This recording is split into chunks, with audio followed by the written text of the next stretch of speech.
기독교에서 다음 주일은 부활절로 지키고 이번 한 주간은 예수님의 고난과 십자가를 묵상하는 고난주간으로 지킵니다.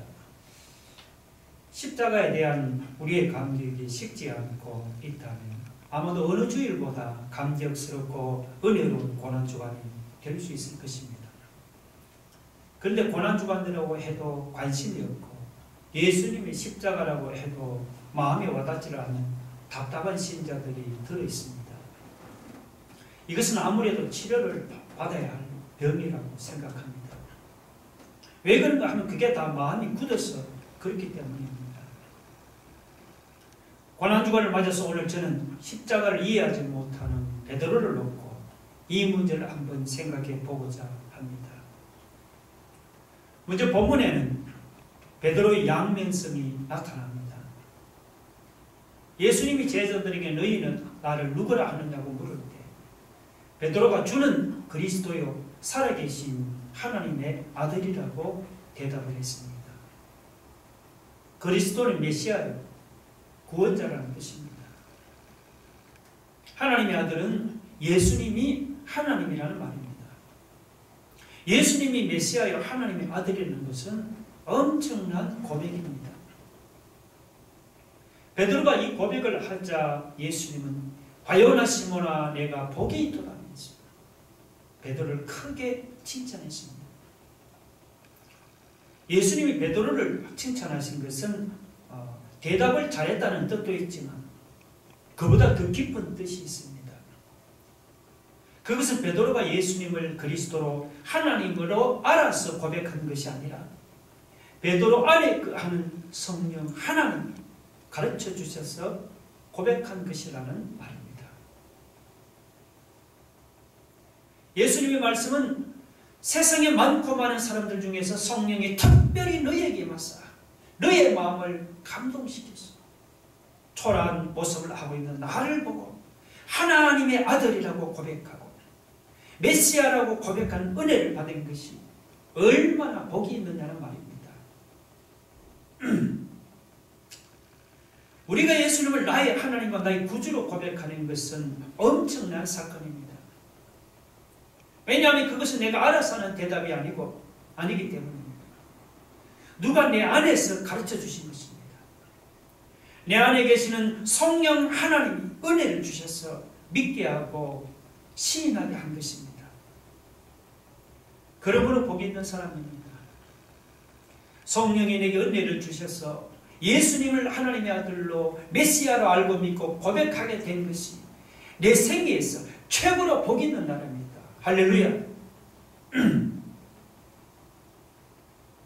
그런데 베드로가 예수님을 메시아로 고백하자 예수님의 제자들에게 당신이 메시아인 것을 아무에게도 알리지 말라고 경고했습니다.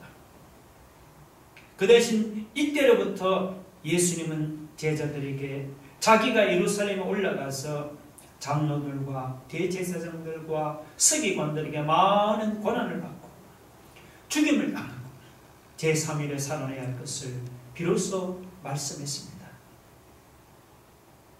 예수님이 이와 같이 자신의 죽음을 이야기하자 베드로가 어떻게 했습니까?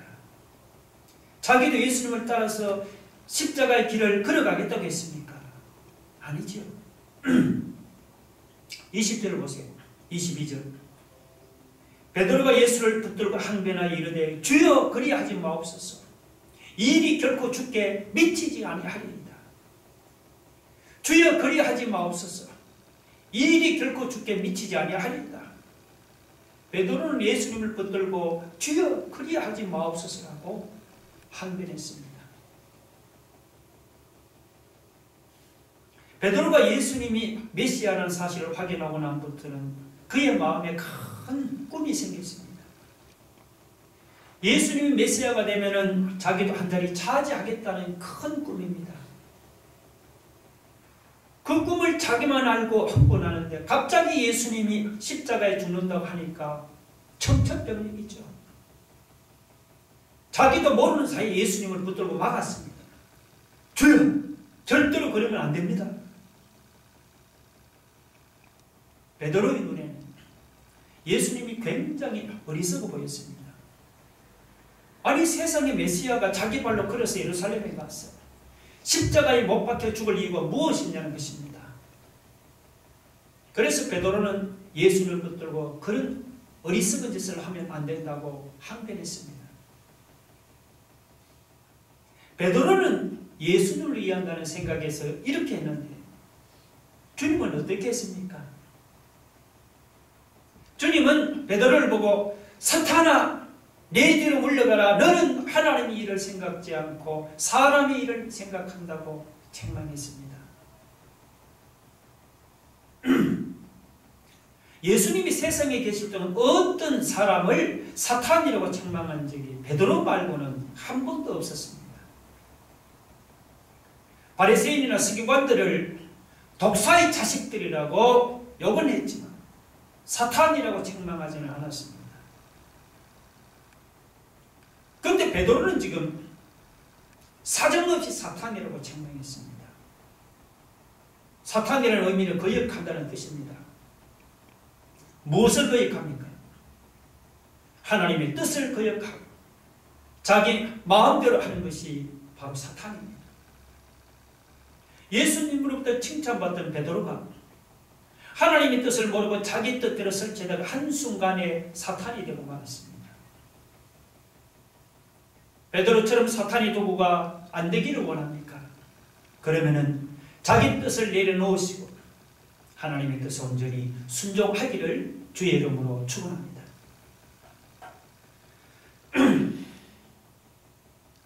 저는 오늘 본문을 보면서 한 사람에게 어떻게 이런 양면성이 나타날 수 있는지 의아했습니다. 예수님을 메시아라고 고백할 때는 베드로가 성령의 감동을 받는 사람이었습니다. 반면에 십자가를 지면 안 된다고 예수를 붙들 때는 사탄의 미혹을 받은 사람이었습니다. 어떻게 한 사람에게 이렇게 양면성이 나타날 수 있습니까? 성령의 감동을 받아서 고백한 사람이 어떻게 한순간에 예수님의 일을 방해하는 사탄의 도구가 될 수 있습니까?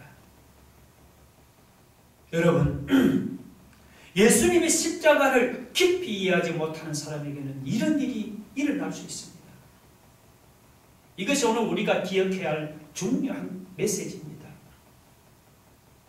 베드로는 십자가를 이해하지를 못했기 때문에 예수님을 그리스도의 하나님의 아들이라고 바로 고백했지만 그 다음 순간에는 하나님의 일을 생각하지를 않고 사람의 일을 생각하는 사탄의 도구가 되고 말았습니다.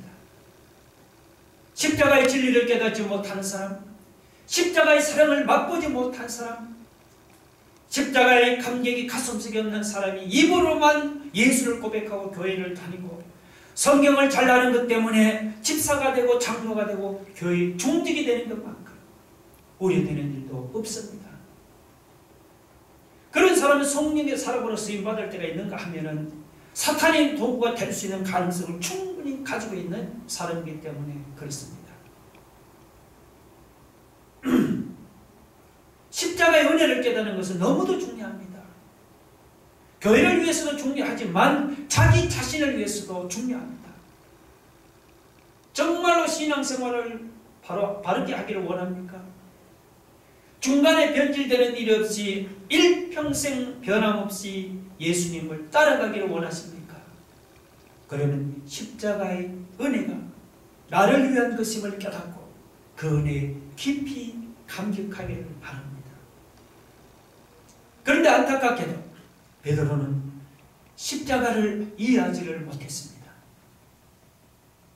베드로가 왜 십자가를 이해하지를 못했을까요? 그 이유를 한 두 가지 정도 생각해 볼 수가 있습니다. 첫째는 베드로는 하나님의 뜻에 어두워져서 십자가를 이해하지를 못했습니다. 예수님이 십자가를 져야 하는 것은 하나님이 원하는 뜻입니다. 죄인을 구원해서 하나님 앞으로 초대하기 위해서 하나님이 기쁘게 자기 아들을 이 세상에 보냈습니다. 그러므로 십자가는 하나님의 뜻입니다. 본문 21절에 보면은 많은 고난을 받고 죽임을 당하고라고 있습니다. 이게 영어로는 머스트입니다. 영어로 머스트는 의무로서 반드시 해야만 된다는 당위성을 강조합니다. 예수님이 서기관들에게 많은 고난을 받아야만 하고 죽임을 당해야만 한다는 말입니다. 이것은 하나님이 정해놓은 피할 수 없는 길이라는 것을 강조하는 말입니다. 예수님이 십자가를 지는 것은 어떻게 하다 보니까 십자가의 죽은 정치적인 죽음이 아닙니다. 혹은 소크라테스처럼 악법에 순종하기 위해서 사약을 마신 죽음이 아닙니다. 예수님의 십자가 죽음은 하나님의 뜻이기 때문에 철저하게 순종하신 죽음입니다. 우리는 하나님 눈에 들면 아무런 자격이 없는 죄인인데 하나님은 그런 나를 구원하시려고 자기 아들을 희생시켰습니다. 그렇기 때문에 예수님은 하나님의 뜻에 순종해서 그 길을 가셔야 합니다. 이것이 하나님의 뜻이요, 이것을 막는 것은 사탄의 역사입니다. 베드로가 이것을 몰랐어요. 그러니 막을 수밖에 없지 않겠습니까? 그러니 주님은 뭐라고 말씀합니까? 네가 하나님 일을 생각하지 않고 사람의 일만 생각한다고 책망했습니다. 하나님의 일이 무엇인지 모르니 사람의 일만 들고 나올 수밖에 없지 않겠습니까? 우리가 십자가를 바로 이해하려면 하나님의 말씀을 통해서 하나님 뜻이 무엇인지를 잘 살펴야 합니다. 나를 구원하는 것이 하나님의 뜻이구나. 나 같은 것을 하나님이 귀하게 보셔서 하나님이 자기 아들을 십자가에 희생시킨 것이 하나님의 뜻이구나. 십자가가 하나님의 뜻이면 십자가가 아무리 고통스러워서도 예수님은 하나님의 뜻에 순종해서 십자가를 져야 합니다. 십자가를 통해서 나를 구원하려고 하는 것이 하나님의 뜻입니다. 이것을 아는 것이 십자가를 이해하는 사람입니다. 여러분, 우리 모두 십자가를 바로 알고 바로 이해해서 베드로처럼 하나님의 뜻을 막는 사탄의 도구로 쓰임받는 일이 없기를 주님의 이름으로 축원합니다.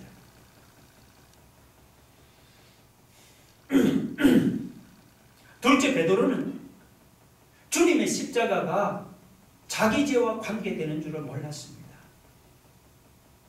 누가복음 5장을 보면 베드로는 자기가 죄인임을 제일 먼저 고백을 했습니다. 베드로가 밤새도록 고기를 못 잡다가 나중에 주님의 도움으로 많은 고기를 잡았습니다. 그때 베드로는 자기도 모르게 예수님 앞에 무릎을 꿇고 주여, 나는 죄인입니다.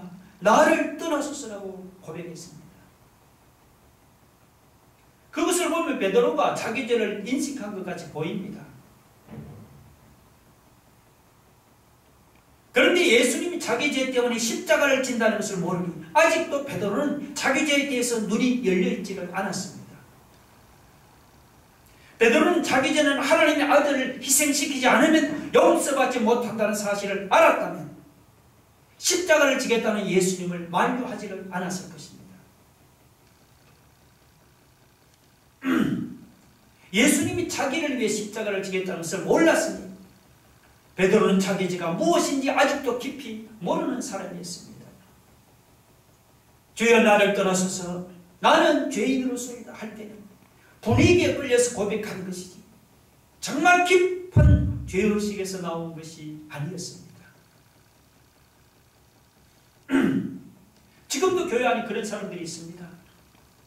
교회에서 사람들이 죄인이라고 하니까 나도 죄인이라고 하고, 예수님이 십자가에 죽었다고 하니 죽었나 보다 하고, 경건한 어떤 교회 분위기 속에서 또 하나님도 두려움 같으니 주여, 나는 죄인입니다. 이런 사람이 있습니다. 뭐 그런다고 나쁜 것이 아닙니다. 괜찮습니다. 그러나 거기에서 머물면 안 됩니다. 여러분, 내가 죄인입니다라고 할 때 그 말이 얼마나 무서운 줄 아십니까? 그 말을 바꾸고 말하면은 나는 하나님의 아들을 죽인 놈입니다. 내가 바로 하나님의 아들을 죽인 범인이라는 말입니다. 그 말을 어찌 함부로 할 수 있습니까? 우리가 죄를 범했을 때 가슴 아파하는 이유도 내 죄가 바로 하나님의 아들을 희생시켰다는 전제가 있기 때문에 그렇습니다. 죄 없는 하나님의 아들을 죽이고 겨우 죄에서 빠져나왔는데 또 죄를 범하니 어떻게 가슴이 안 아프겠습니까? 어떻게 눈물이 안 나겠습니까? 어떻게 두렵지가 않겠습니까? 그런데 베드로는 자기가 죄인이라고 입으로 고백했지만 하나님의 아들이 자기 죄 때문에 십자가에서 죽어야 하는 것은 몰랐습니다. 그러니 어떻게 십자가를 이해하겠습니까? 여러분 자신을 가볍게 보지 마세요. 왜냐하면 나를 위해서 하나님의 아들이 죽었기 때문입니다. 나 같은 죄인을 위해서, 이 불려가 탄 죄인을 구원하기 위해서 하나님의 아들이 십자가에 돌아갔습니다. 내가 바로 하나님의 아들을 죽인 장본인입니다. 우리가 십자가 찬송을 부르면서 감격하는 이유도 바로 내 죄 때문에 주님이 돌아가셨기 때문이 아닙니까? 그런데도 십자가의 은혜가 아직도 깨달아지지 않습니까? 그런 사람에는 제가 이런 이야기가 아마 도움이 될 것 같습니다. 일제시대 때 박영기 전도사라는 분이 있었습니다. 그분이 20대 청년기였습니다.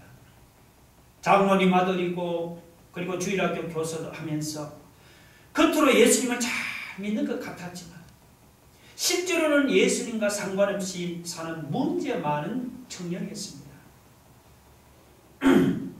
한 번은 그 경남 통영에서 이영도 목사를 모시고 부흥회를 했습니다. 집회에 참석한 사람들이 큰 은혜를 받았지만 20대 청년 박영기는 뒤에서 냉랭하게 이렇게 팔짱만 끼고 있었습니다. 그러다가 부흥회가 끝난 후에 목사님을 찾아가서 염치불구하고 물었습니다. 목사님, 2000년 전에 예수님의 죽음이 오늘 내 죄를 위한 죽음이라는 것이 어떻게 가능합니까? 그러자 목사님이 그 청년을 보면서 이렇게 말했습니다. 청년, 그 문제가 해결이 안 되면 자네는 살 가치가 없어. 십자가 죽음이 자기를 위해서는 사실 깨달을 때까지 기도하고 노력해. 만약 깨닫지 못하면 차라리 죽는 것이 나아. 이 청년이 그 말에 쇼크를 받았습니다. 아니 논리적으로 설명하고 납득시킬 줄 알았는데 차라리 죽는 것이 낫다고 하니까 어이가 없었습니다. 그 후로 그는 사방을 돌아다니면서 도대체 십자가가 자기와 무슨 관계가 있느냐는 그 문제를 가지고 몸부림치고 기도했습니다. 그렇게 한 3개월 동안 사방을 돌아다니면서 몸부림을 치다가 어느 날 하나님이 그의 마음을 열어주셨습니다. 십자가가 자기 죄 때문이라는 사실 마침내 깨달아졌습니다. 그 후로 청년 박영기의 삶이 180도로 완전히 달라졌습니다. 그 후로 그는 유명한 전도자가 되었습니다. 오늘날 교회는 다르지만 내가 죄인이라는 사실이 깨달아지지 않는 사람이 있습니까? 그런 사람은 박영기 전도사처럼 그렇게 하든지 아니면 금식을 하든지 아니면 뭐 작전 기도를 하든지 하여튼 어떻게 했으라도 자기가 죄인이라는 사실을 깨닫기를 바랍니다. 내가 죽어야 할 죄인이라는 사실을 깨닫지 못하면 그 사람은 아직도 십자가의 은혜를 모르는 사람입니다.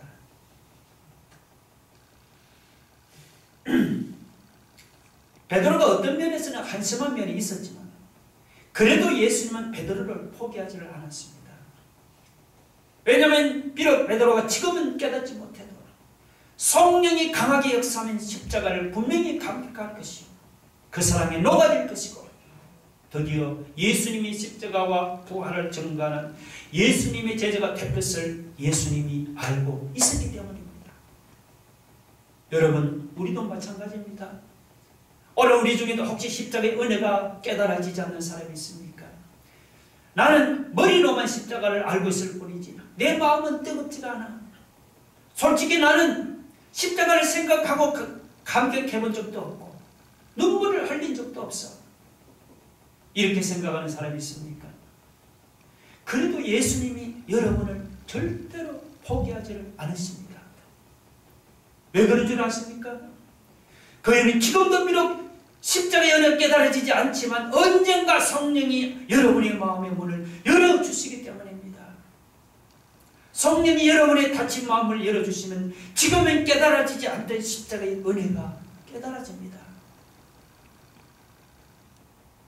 예수님이 지금도 십자가에서 피를 흘리고 계십니다. 여러분 무엇이라고 하는지 한번 들어보세요. 엘리 엘리 라마 사박다니 나의 하나님 어찌하여 나를 버리셨나이까. 여러분 무엇이라고 말씀하는지 다시 한번 들어보세요. 다 이루었도다. 어느 날인가 예수님의 죽음이 나를 위한 죽음이라는 것을 여러분이 받아들이지 않으면 안 될 날이 반드시 옵니다.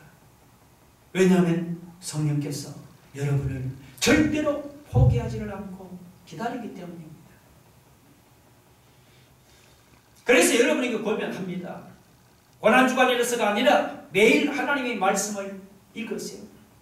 특별히 예수님의 십자가와 부활의 기사를 앞에 놓고 좀 읽어보세요. 여러분 십자가가 남의 이야기가 아닙니다. 십자가가 바로 내 죽음이라고요. 내 장례식이라고요. 내 죽음을 이야기하는 것이니 여러분 좀 읽어보세요. 조용히 읽고 묵상해보세요. 그리고 주님 앞에 기도하세요. 주님, 나는 이것을 읽어도 도무지 의미를 몰라요. 왜 주님의 죽음이 내 죽음인지 잘 몰라요. 그러나 주님 가르쳐 주세요. 이런 마음으로 읽고 묵상하고 주님께 구하면 주님이 우리의 마음을 녹여주십니다. 이런 은혜가 있어야만 참 신자의 삶을 시작하게 됩니다. 감격이 없고 눈물이 없는 삶은 진정한 신자의 삶이 아닙니다. 사도 바울의 십자가 연이 얼마나 감격이 있으면 나는 예수 그리스도의 십자가 외에는 아무것도 자랑하지 않겠다고 말했겠습니까? 이런 감격이 있을 때 예수 믿는 것이 절대로 피곤하지 않습니다. 이런 감격이 있을 때 예수를 위해 희생하는 것이 아깝지가 않습니다. 이런 감격이 있을 때 어떤 어려운 문제도 극복해 나갈 수가 있습니다. 그래, 예수님이 십자가를 지셨는데 이 정도 점은 나도 감당할 수가 있어. 십자가의 연애와 십자가의 능력이 나로 하여금 모든 어려움을 극복하도록 해줍니다. 여러분, 십자가의 은혜가 생명의 원천입니다. 십자가의 은혜가 나를 세우기도 하고 나를 쓰러뜨리기도 합니다. 십자가의 은혜가 나를 강하기도 하고 나를 약하기도 합니다.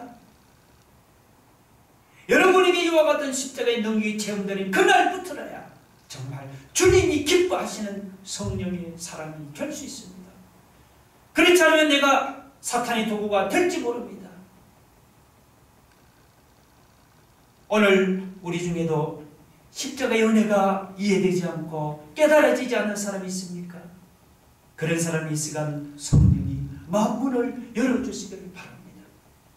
그래서 지금까지 이해되지 않고 깨달아지지 않던 그 십자가의 은혜가 이해가 되고 깨달아지기를 바랍니다. 예수님이 십자가에 죽으신 것이 바로 내 죄 때문이었던 사실이 이해가 되고 깨달아지기를 바랍니다.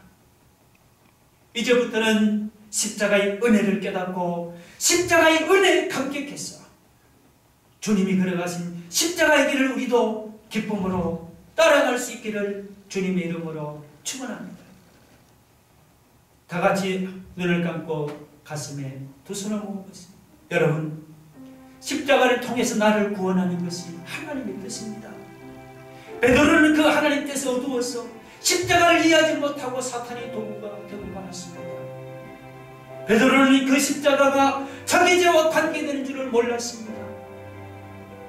베드로처럼 내 죄 때문에 예수님이 십자가에 죽었다는 것을 모르는 사람은 십자가의 은혜를 모르는 사람입니다.